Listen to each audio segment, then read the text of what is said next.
Freud's theory of psychosexual development claims that as we grow up, we pass through 5 critical phases. Our sex drive, which Freud called the libido, focuses in a different erogenous zone at each phase.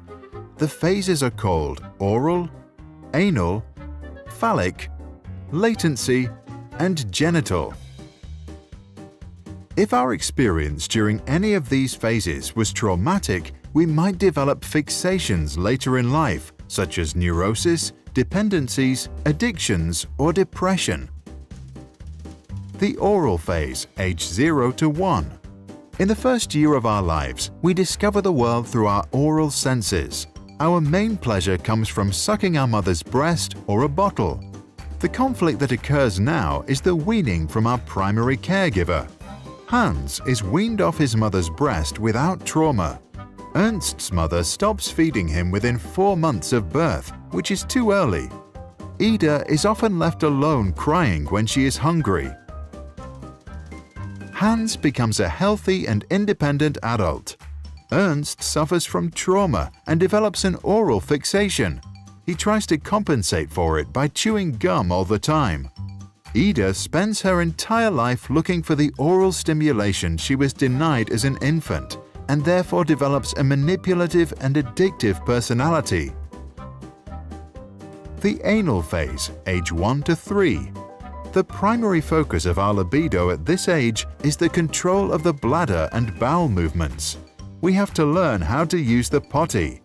Hans' parents praise his attempts to use the toilet and encourage him to learn at his own pace.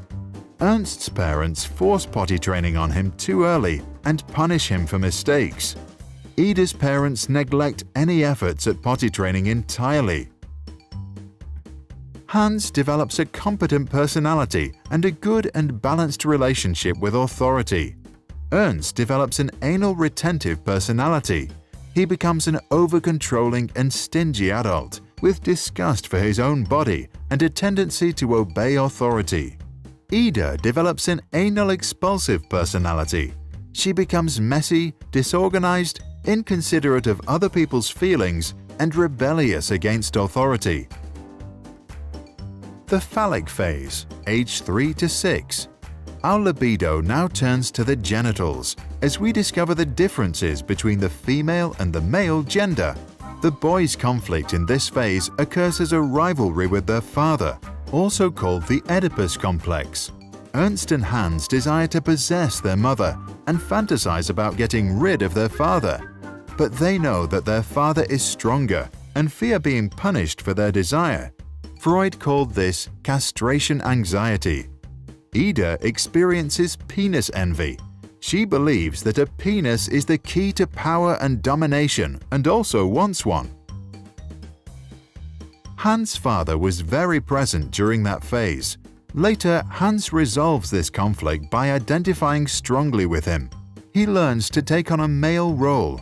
As an adult, he respects both genders. Ernst, whose father was absent during that phase, fails to develop a strong sense of manhood. He has a mother fixation and is not sure about his sexuality. He also tends to be aggressive towards women and constantly needs to compete with other men. Ida, like all women, maintains her penis envy for the rest of her life, which in her case causes an inferiority complex towards men. Latent phase, age 7 to 13. In this phase, our libido is suppressed as our sexual energy is being sublimed into developing life skills. Our superego strengthens, and we strongly identify with social values, same-sex heroes, and friends.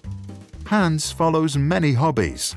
Ernst loves learning at school, and Ida makes lots of new girlfriends. There is no real conflict in this phase. All three of them benefit for the rest of their lives from the skills they developed during latency. The genital phase, puberty to death. Once we reach puberty, our libido starts to become active again and we develop an interest in sexual partners. Hans, Ida, and Ernst face the challenge of balancing the sexual desires of the id and the needs of the superego to obey social norms. The development of a strong ego helps to find a compromise between the two. Hans, who has experienced a childhood without much trauma, succeeds in building a strong ego. He is disciplined at work, has a loving relationship, and a fulfilled sex life. Ernst's ego is weaker than his superego. He obeys norms and authorities, and as a result, suppresses his desires, which leads to the development of perversions. Ida has a weak ego and a weak superego. Her sexual needs are more important than social norms or other people's feelings.